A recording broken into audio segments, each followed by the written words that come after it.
Hello, podcast fam. I am thrilled to share some exciting news. My book, Sow, Grow, Lead, is officially live on Amazon. This book is more than just my story of starting a nonprofit and building a peanut butter factory in Malawi. So trust me, the ups and downs of that journey are worth the read. It's also packed with practical strategies to help nonprofit leaders like you tackle challenges with clarity, courage, and a whole lot of heart. If you've ever wondered how to turn your vision into reality, navigate the inevitable hurdles, and build something meaningful, whether in your organization or in your own life, this book is for you. I'd be so grateful for your support in spreading the word. Grab your copy of Sow, Grow, Lead in the show notes and on Amazon today. Let's keep sowing seeds of impact together.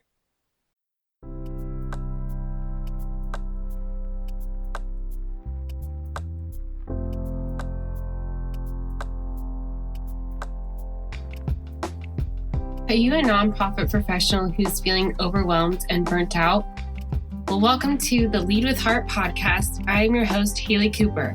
On this podcast, we will share stories of leadership, courage, and empathy that'll help you learn to take care of yourself, your staff, organization, and community. You will hear from nonprofit leaders who have been in your shoes and have learned best practices to raise more revenue and make a greater impact. Let's thrive together. Hello, everyone. Welcome back to the Lead with Heart podcast. I'm your host, Haley Cooper, and today is a total pinch me moment. I have been following Rhea Wong for a while on LinkedIn and just following her work on all things fundraising and leadership. And so, Rhea, I am so excited that you are here today. Thank you for being here and having this conversation with me. Haley, I am so appreciative of the invitation. And I feel like you and I are cut from the same cloth, which is nonprofit executive turned entrepreneur / podcast host. So I'm here. I'm with you. I'm really appreciate it. Thanks. Amazing. Well, let's just get right into it. I know that you just said you're a former executive director turned entrepreneur. So can you talk a little bit about your journey in the nonprofit space and where you are today? Yeah, it's such a fun story. So I, like a lot of us, was what I call an accidental fundraiser. So I was a 26-year-old executive director. I talk about this all the time. I did 2 Google searches my first day on the job. Number 1, what does an executive director do? Number 2, how do you fundraise? I was so clueless, right? But of course I was 26, so I thought I knew everything. And basically it ended up that I had to create my own curriculum. So I read all the books. I took meetings with whoever would meet with me. And over the course of 12 years, I and my staff grew the organization from $250K a year, which is what it was when I started, to just a little bit under $3 million in private funds. And so this next stage of my career, I've dedicated to helping the 26-year-old me out with trying to figure out fundraising, because it took me 12 years to figure it all out. And I just thought, I'm a smart person. Why did it take me this long? And frankly, unfortunately, we put so many people in the seat of being accidental fundraisers. So really, really big jobs, not a lot of training, not a lot of support. So I decided that this was going to be my way of supporting the sector, because the truth is I care about a lot of different things. I care about clean oceans and voting rights and reproductive rights and education and on and on and on. I am personally not going to be able to do all the things, but what I can do is support the people who are doing all the things to bring resources in to get the work done. So that's what I've done. And the podcast I started just as a lark because I was a big podcast nerd. And I just have some incredible friends in New York City doing great things in the nonprofit sector. So it was really just a way to get to hang out with my friends by sticking a microphone in their face. That's wonderful. And thank you so much for sharing your story. I too was an accidental fundraiser, started a nonprofit when I was 24 and had to be thrown into how to fundraise for a new organization. And I know the struggle, and there's not that many resources out there. I too have made most of my career on Google and relationships. It's pretty much how I've gotten where I am today. If you're speaking to someone who's starting out in fundraising or is in a middle management role, what are some of the tools that you wish you had when you were 26 starting out? Yeah, well, you know what's so crazy, Haley? I was speaking with a friend of mine, Brian Saber, on my podcast, and he told me that it takes 100 hours to get your license to cut hair. Yet anybody can be a fundraiser with 0 hours of training out of the gate. So that's just madness to me, because there we are trying to solve the biggest issues in society. And yet we're not equipping anybody with actual proper training in how to fundraise. So a big piece that I would say is, number one, and I made this mistake early on, is thinking that fundraising is about the money. It's not about the money. It's about relationships. It's about trying to help people change the world and build the legacy that they want to build. And that money is part of that journey, but that we confuse the journey with the money. It's not about the money. With respect to people who want to grow in their jobs, I would say, number one, getting really clear about what you think you want to do. And that can change. But I think if you see yourself as being a lifetime development director, that's a little bit of a different path than if you want to be an executive director one day, right? The difference being that I think fundraising skills are important, obviously, in both cases. But I think if you're an executive director wannabe, you should definitely think a little bit more strategically about acquiring other skills like finance skills, budgeting skills, management skills, planning skills that will be obviously relevant to your job. And then the other pieces, I would say, really seek out mentors and seek out people who can support you in your own growth, because as we know, in general, the nonprofit sector is not great at professional development. And so oftentimes we need someone who's been there, done that, to help us understand where does we need to go, what skills and experiences we need to get there. Yes, I love that perspective. And I love that you talk about fundraising is about relationships. It's not transactional, because myself as a fundraising consultant, when people hire me because I have fundraising, they're like, go get the money. And I'm like, well, what relationships do you have? And I know that you just released a book called Get That Money, Honey. And I have yet to read it, but it's on the top of my list for 2023. And some of the things that you talk about is like overcoming limiting beliefs about money. And I think a lot of people, when they hear fundraising or board members, they run the other way because they're like, I have to ask people for money. And we all have our own conditioning around money and what we believe. So can you talk a little bit about your book and like what some of those limiting beliefs are and the solutions that you provide to overcome them? Oh my gosh. How much time do we have, my friend? The reason why I start my book off, and actually the training that I provide my clients, is what I call money mindset. Is I think it's really foundational to every single thing that we do. And so when I first started fundraising, because I had not done this money mindset work, I was really coming from a place of scarcity. And so there was just a lot of anxiety that I had about money. I white knuckle things. I would wake up in the middle of the night at 4 a.m., freaked out about money, thinking about where's the next check coming from, thinking about if I don't meet my budget, my staff is going to get laid off, all of the things, right? And it really wasn't until I started to unpack my own relationship to money that I started to understand why I was so anxious about it, right? Because I feel like we have so many stories about money and most of them are not that positive. And so for me, I grew up in San Francisco in the 80s and 90s. It was the height of the AIDS and the crack epidemics.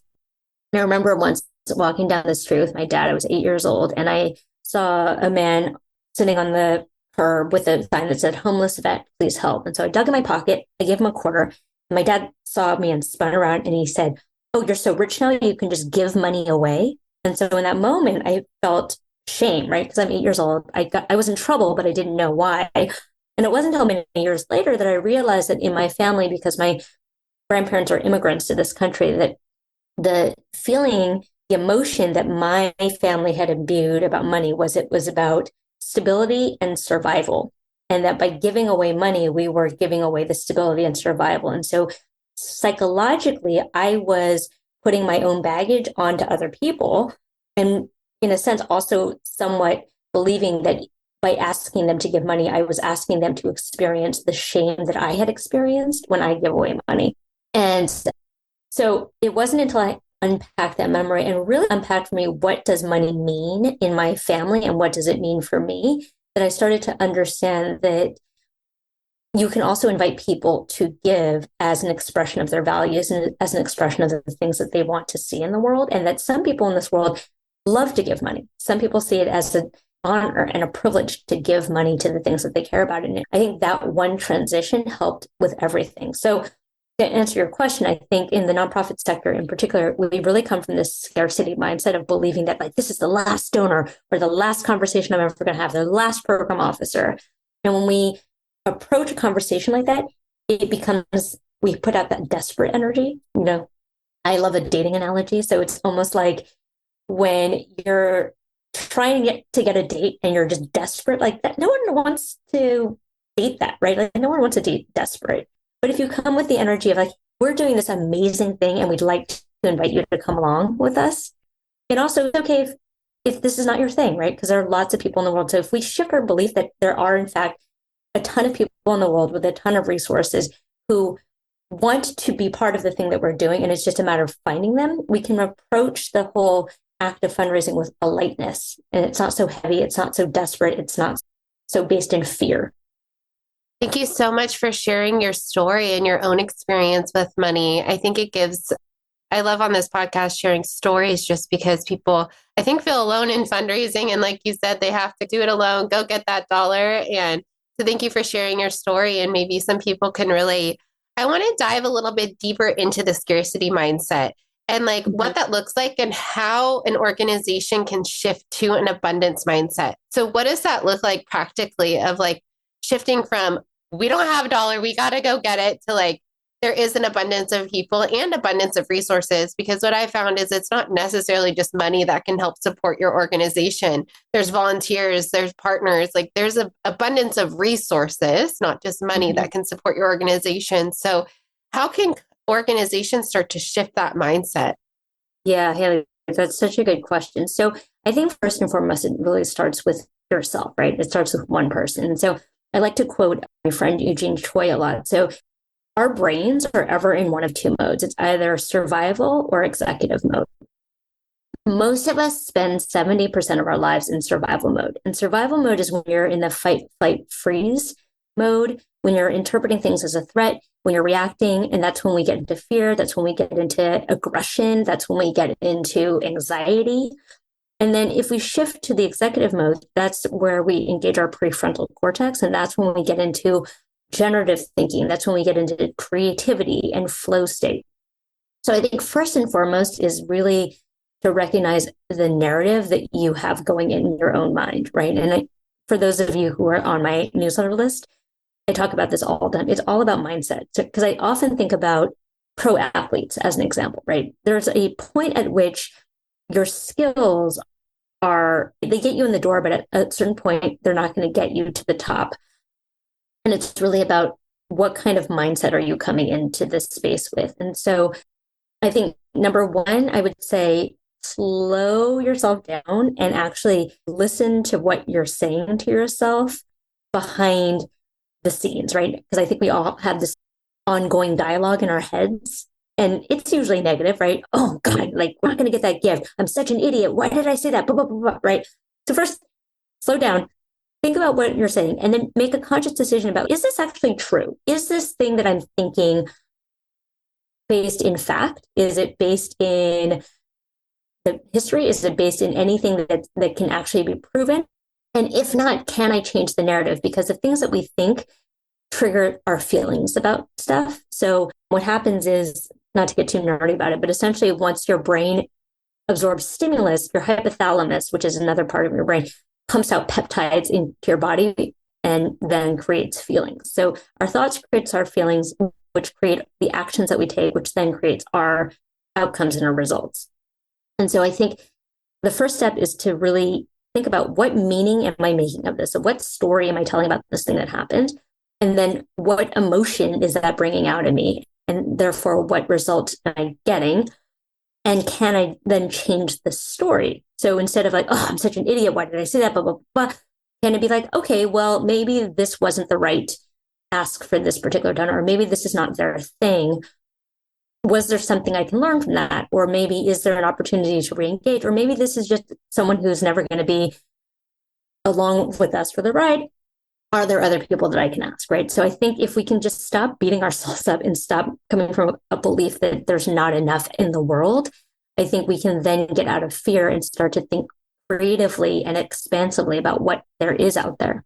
I don't know if that helps.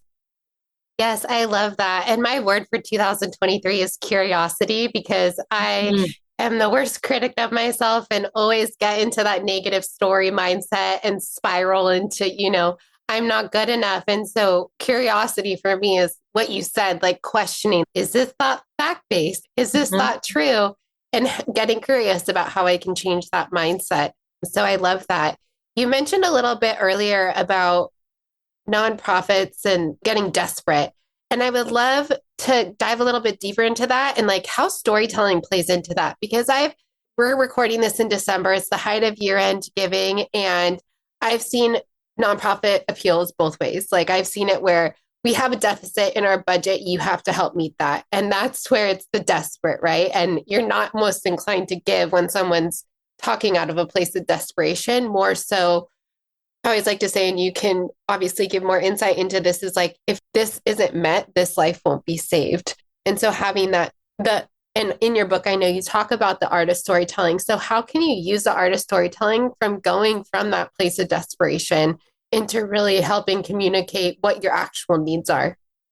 Yeah, this is such a longer conversation. So I do think it starts with yourself, right? And it starts internally with thinking about your communication strategy, because if your communication strategy is one of desperation, like that's not a recipe for the long term. And honestly, I think that's why a lot of fundraisers burn out, because they get on that kind of desperation cycle and it's depleting and exhausting.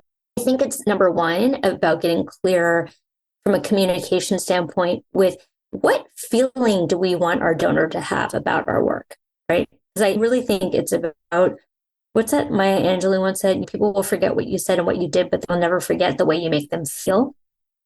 And so if we start from a place of what's the feeling? Is it a feeling of hope? Is it a feeling of optimism? Is it a feeling of community? Is it a feeling of generosity? There are all sorts of things that you can want your audience to feel. I generally don't think most fundraisers say to themselves, like, we want our audience to feel really desperate and really anxious and really angry, right? Like, I don't think that that's intentionally what they want to make them feel.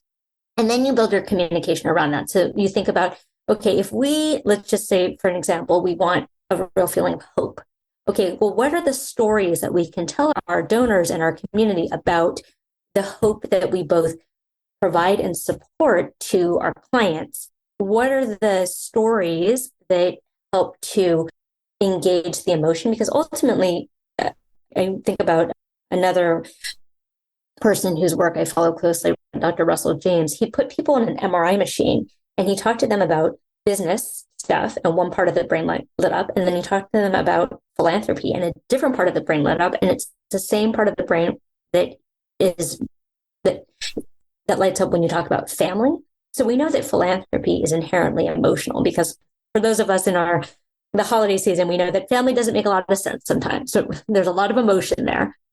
And the way to emotion is through story. And so often when we're telling stories and when we're engaging donors, it's an emotional decision that they then use data to back up, right? So people who lead with numbers, I think, are missing an opportunity, because it really is about the story.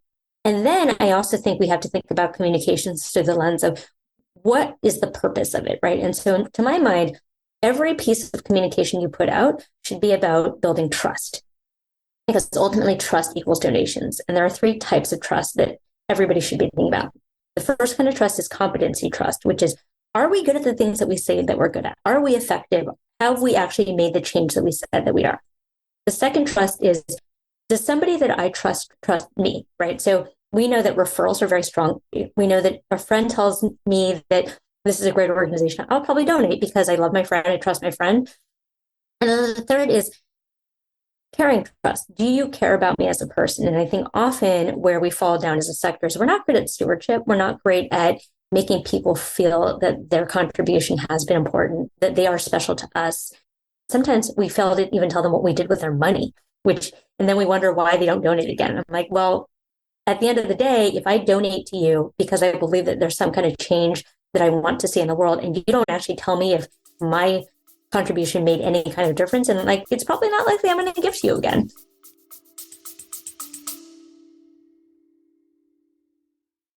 Imagine a fundraising partner that not only helps you raise more money, but also supports you in retaining your donors.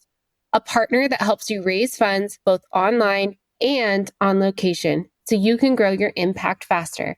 That's DonorBox, a comprehensive suite of tools, services, and resources that give fundraisers just like you a custom solution to tackle your unique challenges, helping you achieve the growth and sustainability your organization needs. Helping you help others. Visit donorbox.org to learn more. Yes, I love that idea of trust and building that trust. I know I've had so many experiences in my own fundraising where I pick up the phone, they see my title and they're like, "You're asking me for money." And I'm like, "No, I'm just calling to say thank you." And they're like, "No one's ever called me to say thank you." And there's obviously thousands of nonprofits out there. So yeah, I definitely think culture of trust. And I want to talk a little bit more about that because it's an internal thing, right? Creating that culture of trust that then is communicated externally.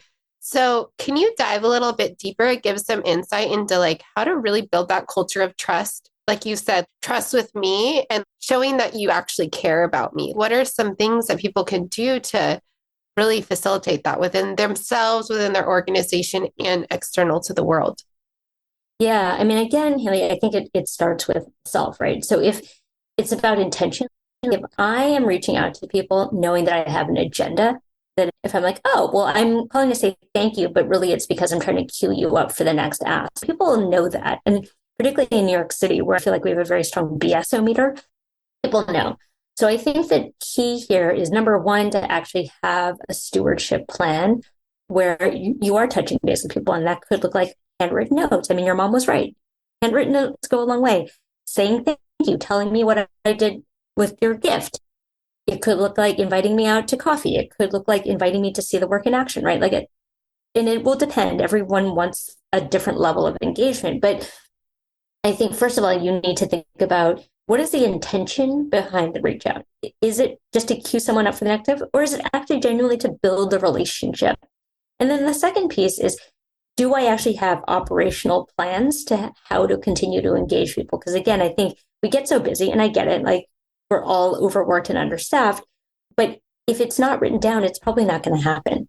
And so just being intentional about what are the touch points that are going to be meaningful to my donors, because at the end of the day, you want to be seen as a trusted advisor to your donors, not just the person who calls when I need money, because then you become like the teenager who only calls when they want something, and no one likes that. It becomes extractive and weird and transactional. Instead, can I genuinely develop a relationship with my donor because I'm helping them to achieve something that they want? And I think when we see ourselves as the helpers, the Yodas, as opposed to seeing ourselves as the hero of the story, and we allow other people to be heroes of their own story, that's when we really get true partnership. Because at the end of the day, people just want to, I mean, everyone's the star of their own movie, right? Everyone likes to talk about themselves. And so if, as a fundraiser, even as an executive director, I can help someone realize their own story, that's when we get true and generous partnership. Yes, I love that idea of putting into plans and helping people generate their own stories. And before we dive a little bit deeper into that, I think often because we operate in that scarcity mindset, we tend to be really reactive. And we're like, we need this donation now. So I'm now going to go reach out to 10 people to get that donation. But like you said, there is opportunity to be proactive and really have that strategy. So how can people go from that reactive mindset of year-end giving, right? Like when we're recording this in December, like, oh, I got to meet my budget. I got to get X amount of donations by December 31st to really, I mean, fundraising is an all year long thing, right? Like it should be planned all year long from January to December. There shouldn't be a push the last 2 weeks, even though most people give in the last 2 weeks of the year. How can people develop that proactive mindset where they are developing that strategy for year-long fundraising or a couple of years, having that strategy to look out into the future and anticipate what's coming? Yeah, there's so much about what you said that is really resonating. So number one, when nonprofits are feeling the pressure in the last 2 weeks and they're like hitting the pavement and calling people, they're making it about them and not about their donor. That would be the same as like if I desperately needed a date for my cousin's wedding and I started calling people. I'm like, can you just come to this wedding for me? Like, I'm not thinking about it from their perspective. Why would I do that? So number one, it's thinking about where are you placing the attention? Is it on your needs or is it on the needs of the donor? The second thing is, to your point, is it is a year-round thing. And I think when we are in the reactive mode, we're thinking very short term. And I think, unfortunately, like as humans, we tend to be very short term thinking. And certainly as boards who are approving budgets, there tends to be a, strong pull toward the urgent and here and now as opposed to long term. I started thinking of it, and I'll shout out my friend Carol Logan Berlin here. I think about it like harvesting, right? When you are cultivating donors, it's a long-term strategy. You need to water it. You need to prune it. You need to take care of it. It can't just bear fruit because you decide that you want it to bear fruit. It's like shaking the tree in the middle of winter. Like fruit isn't going to come just because you want it to. And so I think you have to be ready to invest the time and energy and love really into the work if you want to see it bear fruit. And so tactically, what that could look like is thinking about a long-term strategy, like an at least 6 to 18-month plan for your major donors, right? Because it does take time to cultivate and develop a relationship. It could look like building out budgets that are longer than just year to year, because I know that tends to happen a lot. And it literally means for executive directors and development directors to block off time in your calendar for the all-important relationship building. I think sometimes it falls to the bottom of the list because you've got a million other things going on, but you literally every day have 1 hour devoted to donor stewardship or donor reach out or like just relationship building. Then you'll actually do it, because I don't know about you, I'm sure you're super busy too, but I say if it's not on the calendar, it does not exist. Yes, I love that idea of blocking out time. I literally have to write everything down. Like you said, like I have to write it down or else it's not getting done. Yeah, I love that strategy of really blocking out time for intentional relationship building. Because like you said earlier, people understand that intention. And so I want to talk a little bit more of like, how can you as a fundraiser, like this is my favorite part of fundraising. And I think, like you said, it's not just about the money. It is about that relationship building, and it's about helping people develop that story. And that's why I love fundraising, is getting to learn about other people's stories and asking those intentional questions. So back to that, like how, as a fundraiser, can you help develop or kind of source out that story from a donor to then align them with your organization? What does that look like practically? And how can, you really develop that intentional relationship, but also develop that story? Yeah, I mean, I will say it depends, right? Because different people have different ways of communicating. But, first and foremost, I think it's about asking good questions, because I think so often, especially, I mean, it drives me crazy. I'd be curious about your thoughts, but somehow fundraisers are trained to have a pitch, right? Like, I'm going to know my pitch. I've raised millions of dollars. I have never done so on the back of a pitch. Like, that's not how people give money. I've raised money through a conversation. I've raised money through a relationship, but like no amount of magical words that I'm going to say is going to necessarily result in a gift. So I think I really encourage good fundraisers to go in with the idea of 75% your donor talking, 25% you talking. I think the art of conversation has died. I think we need to revive it. And then there's a really interesting study that they did in England about the most effective major gift officers. And they found that they have 4 really important components. I'm going to forget them, but essentially they call them curious chameleons. So these are people who are able to respond and be responsive to the person that they're talking to and let them take the lead, right? Because some people don't want to tell you their life stories, right? That's just not who they are. Some people are going to be really data metric driven. Okay, great. As a fundraiser, I'm going to read the room, as the kids say, and let the donor take the lead on what is it that they want to know? What is it that's going to be interesting to them? What is it that's going to really spark them up? And how can I connect the thing that they care about with the work of the organization? And mostly the reason why people get very confused about that is that they don't know their donor well enough. They don't know what lights their donor up. They don't know what their donor cares about. And so, again, they're coming from the place of being self-centered, like we need this, we need that, our deficit, blah, blah, blah, blah, as opposed to thinking like, oh, okay, so Haley, what I've heard from you is that you really care about saving the whales. Like, here's this opportunity that we have for you that will help you to realize your vision in the world.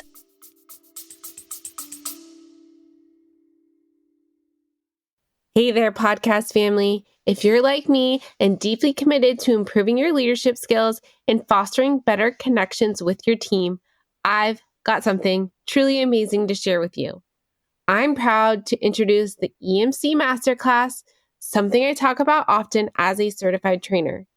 It's an incredible program developed by the renowned Dr. Lola Gershfeld, an organizational psychologist and corporate emotional connection expert. You might remember her from a podcast episode where she shared invaluable insights into the world of emotional connection. Dr. Gershfeld's EMC Leaders courses are designed for anyone working with people, whether you're a manager, supervisor, team leader, educator, coach, mentor, or a team member. This program is truly for everyone looking to enhance their communication and collaboration skills to raise more revenue for their mission. Now, let me tell you why the EMC Masterclass is a game changer.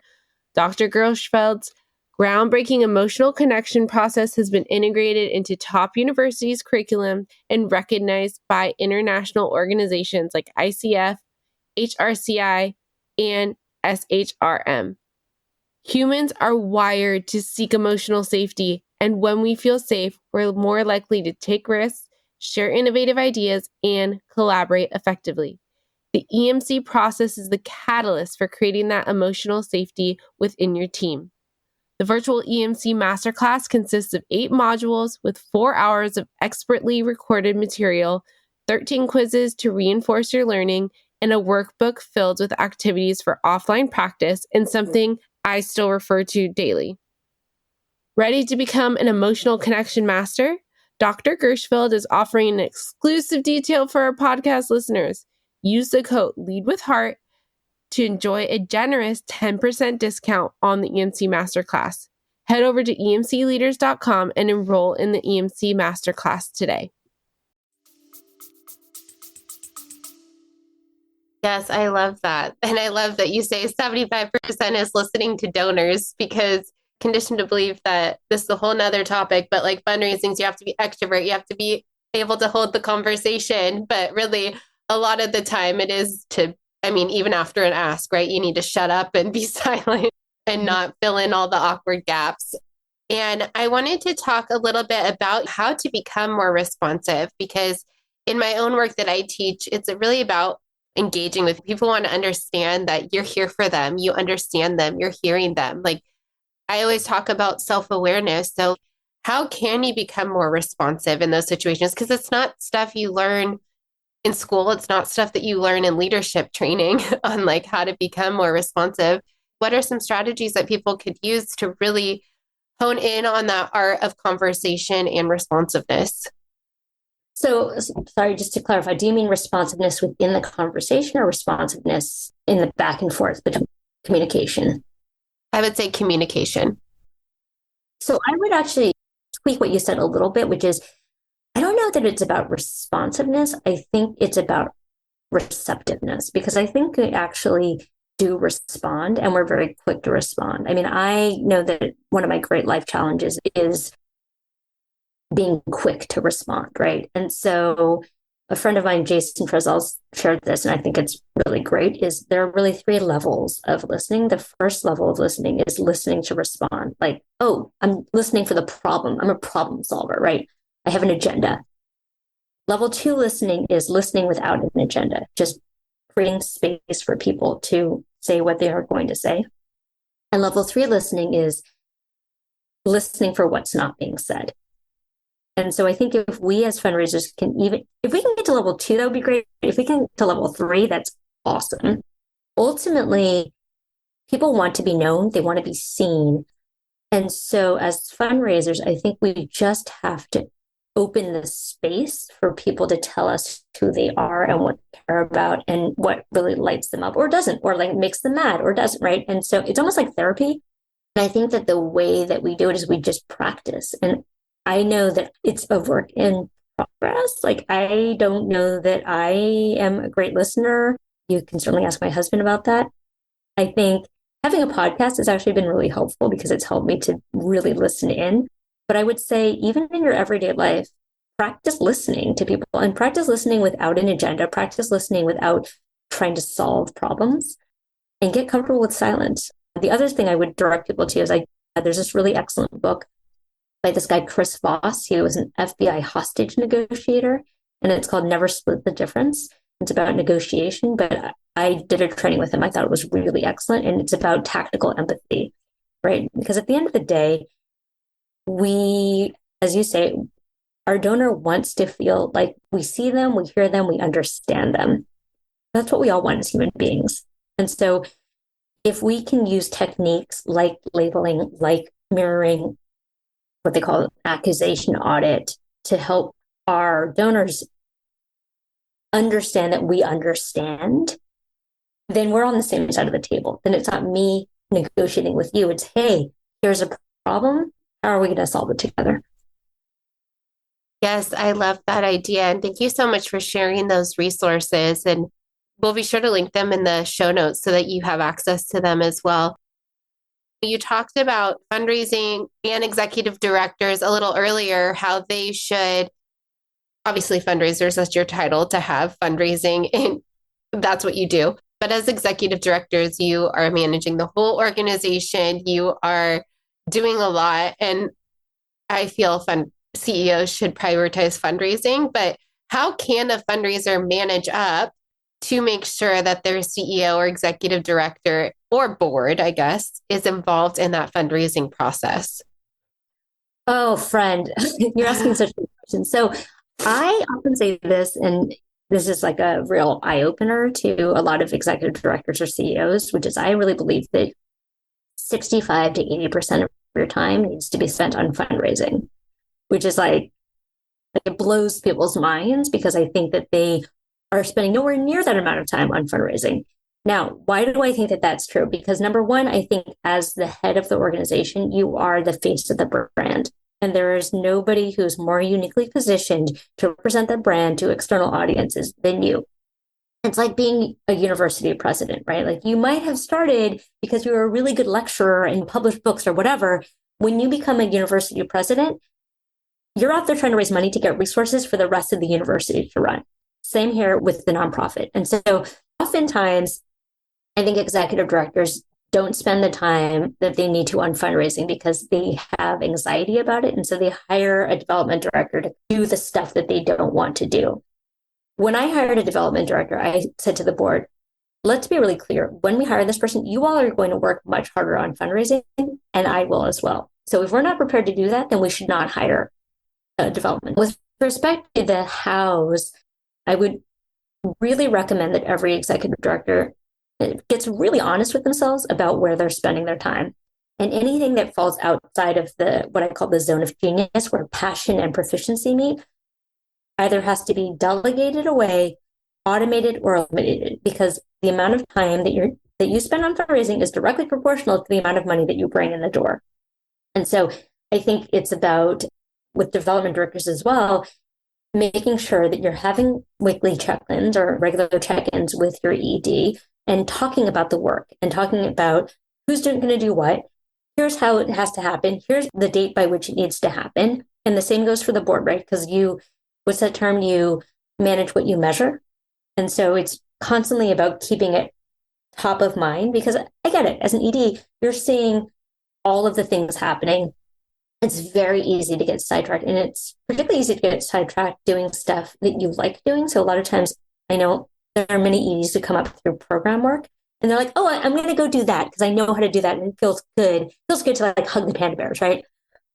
And making conscious decisions about like, okay, I know that you like to hug the panda bears, but what is your highest and best use? What is the highest use of your ROI here?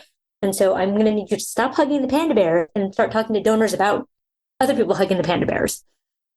Yes, I love the idea of keeping it top of mind and really making sure that you have those weekly check-ins so that everyone knows what the expectations are and have that priority. We're going to wrap up this conversation soon, and I've just learned so much from you about mindset and like changing your mindset and really doing that internal work to understand your own mindset about money and just fundraising and nonprofits in general. Is there anything else that you wish the world knew about fundraising or the core components of your book and how to get that money without viewing people as dollar signs? Yeah. Well, one thing that I think has been very elucidating for people is, let me back up. I think this is the reason why many executive directors feel frustrated with their development directors and vice versa, is that there's a lack of clarity about what a DoD is supposed to do. And so to your point, you talked about, well, I hired a DoD and I just expect money to come through the door, right? Like there's no magic development fairy who's going to come down from the sky and make money appear out of nowhere. And so one framework that I found to be helpful is there are hunters and there are farmers. Hunters tend to be a pure hunter, like people who don't necessarily like to stick to schedules, who are much more flexible, who want to hunt the big game, right? Who are more improvisational. Then there are farmers. Farmers are people who keep schedules, who make sure that the crops are watered on time, who make sure that we're harvesting at the right time. Hunters and farmers need each other, right? Because hunters, if they don't get the big game, they're going to go hungry without the farmers. But the farmers also need the hunters because without them, they may never get fresh meat. I know this, like, as a vegetarian, this is a terrible analogy, but go with me on this, right? So I think where I see a lot of friction happening is when there's a lack of clarity between an ED and a DoD about who's the hunter and who is the farmer and what does it actually look like. Because I think, a lot of times you'll have an executive director who's very comfortable at closing the deal, but isn't necessarily going to do all the work to queue it up. Or conversely, maybe you have an executive director who's an opener who will do the razzle dazzle, but they need a DoD to come in and clean up and actually get the deal closed. And so I think where I would really encourage people to think about, especially if they're in the market to hire a DoD, is like, are you trying to hire a hunter or are you trying to hire a farmer? And make sure that the person's skills and personality are aligned to the thing that you actually need. That's such a great analogy. I love that. Because we need the different synergies can work together to really get the money, honey, at the end of the day. Get the money, honey. That's right. And oftentimes, like if you have two hunters or two farmers, there tends to be some frustration because the other person will think it's the other person's job to do the thing. But really, it's because there was a lack of clarity from the beginning about what are my strengths, where do I need help, and can I hire someone that complements what I do? Yes, I love that. And I love that we're ending on that note of setting that clarity and expectation from the get-go. So obviously, I've been following you for a while, but for people listening in, where can they find you and get connected with you? Yeah, for sure. So I have my website, rheawong.com, RHEAWONG. I have a free weekly newsletter. So I publish gems like Hunter Farmer every single week. I have a podcast called Nonprofit Lowdown, which you can follow. And then I'm always on LinkedIn. That's kind of my main platform. So definitely check me out there. Well, thank you so much, Rhea, for this wonderful conversation. And I look forward to continuing to learning from you. Thank you so much, Haley. It's been such a pleasure. If you have valued these stories or learned something from what you've heard, please share this podcast episode or follow me on LinkedIn. Thank you so much for your support, and together we can build a better community and world.